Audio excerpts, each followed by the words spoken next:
গরমটা একটু কমেছে, মাঝে মাঝে বেশ দু এক পশলা বৃষ্টি, আর তাতেই বেশ মনটা আনন্দ হয়ে যাচ্ছে, কারণ গরম কমেছে আর বৃষ্টি তো সবাই পছন্দই করে। তো দিনটা বেশ ভালোই যাচ্ছে আমাদের। আর তার মধ্যে যেটা হচ্ছে যে মাঝে মাঝে সোশ্যাল মিডিয়াতে এসে যার যেমন ইচ্ছা কমেন্ট করছে, এই আজকের বর্ষা, কালকের বৃষ্টি, পরশুদিন গরম, বাড়িতে কি রান্না হলো, অফিসে কি হলো, কোথায় বেড়াতে গেলাম, সব কিছু কিন্তু আমাদের আজকে জানা। তাই আমার মনে হয় কারোর এ বিষয়ে মাথা ব্যথাই নেই যে পৃথিবীতে কি ঘটছে। সবাই খবর রাখে অবশ্য, কিন্তু মাথা ব্যথা কারণ নেই, যে যার নিজের জন্য নিজেই ব্যস্ত। এবার তোমাদের কয়েকটা তথ্য দিই। পৃথিবীতে দূষিত প্রথম 10টা শহরের মধ্যে ভারতে রয়েছে 7টা শহর।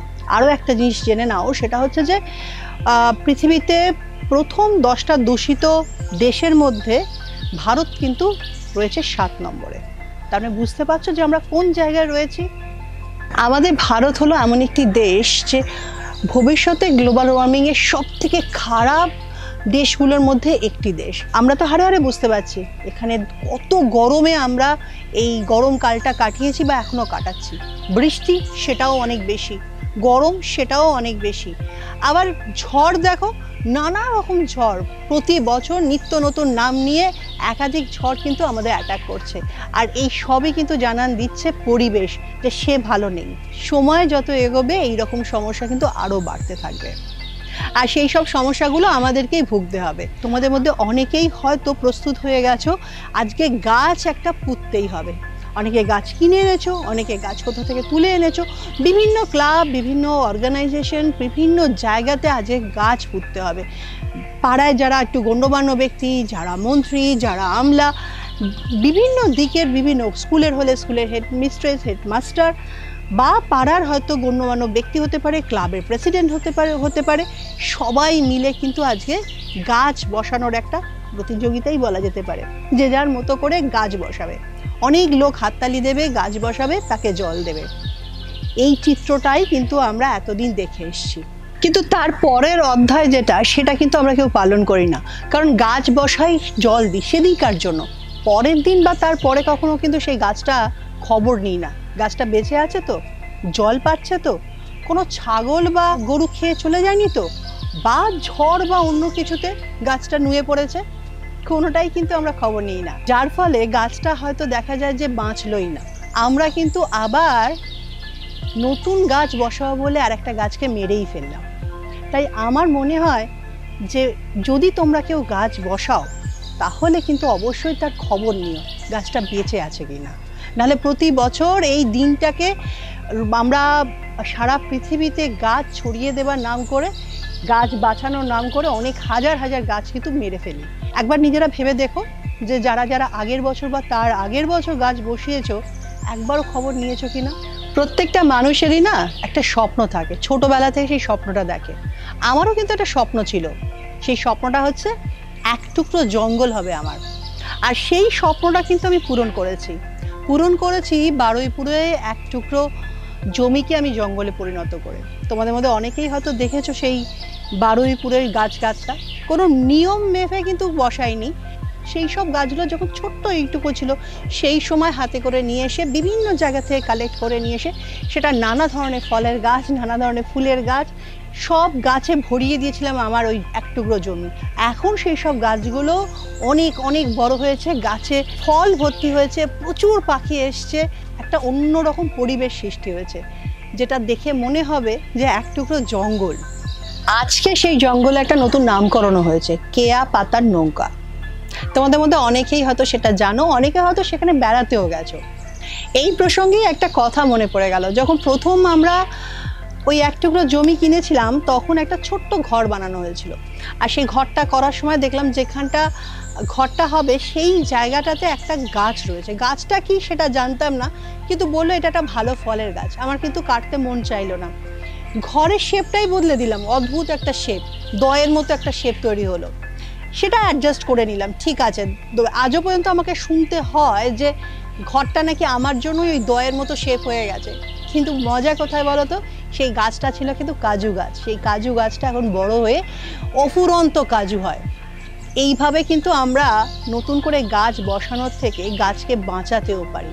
মনে পড়ে কিছু বছর আগেই যে আয়লা হয়েছিল, তখন আমাদের বাগানে প্রায় সব গাছ না এরকম করে সব শুয়ে পড়েছিল।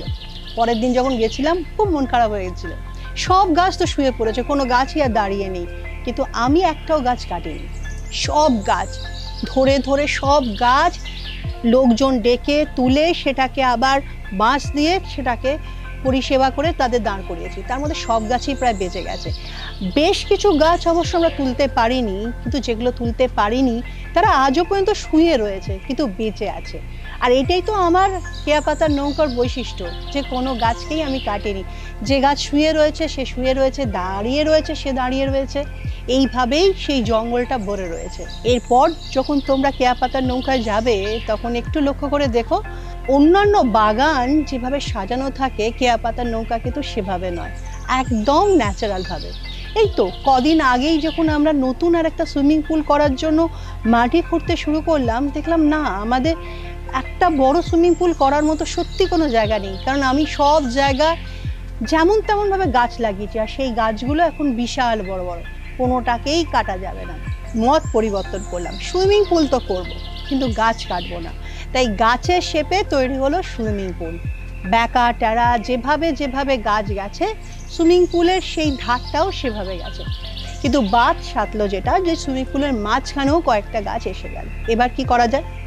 আমি বললাম না, ওই গাছও কাটবো না, সুইমিং পুলের মাঝখানেই গাছ থাক না, কি অসুবিধা আছে। যেমন ভেবেছিলাম সেইভাবে সুইমিং পুলটা করা হলো। মাঝখানে মাঝখানে যে যার গাছ ছিল তারা কিন্তু থেকেই গেল। এবার যখন যাবে তোমাদের দেখবে ভালো লাগবে, যে যে সুইমিং পুলটা হয়তো অন্য কেউ করতে গেলে গাছ কেটে পরিষ্কার করে সুন্দর একটা শেপ করতে পারতো, আমার সুইমিং পুলের শেপটা কিন্তু গাছের অনুযায়ী সেভাবেই ব্যাকা টেরা হয়ে সুন্দর একটা শেপ নিয়েছে আর প্রকৃতির সঙ্গে মিশে রয়েছে।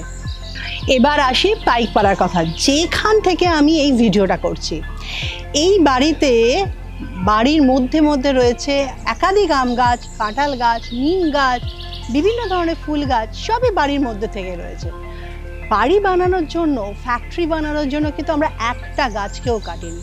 যে যেরাম ছিল তাকে সেরামই রাখা হয়েছে, বরঞ্চ লালন পালন করে সেগুলোকে আরও বড় করা হয়েছে।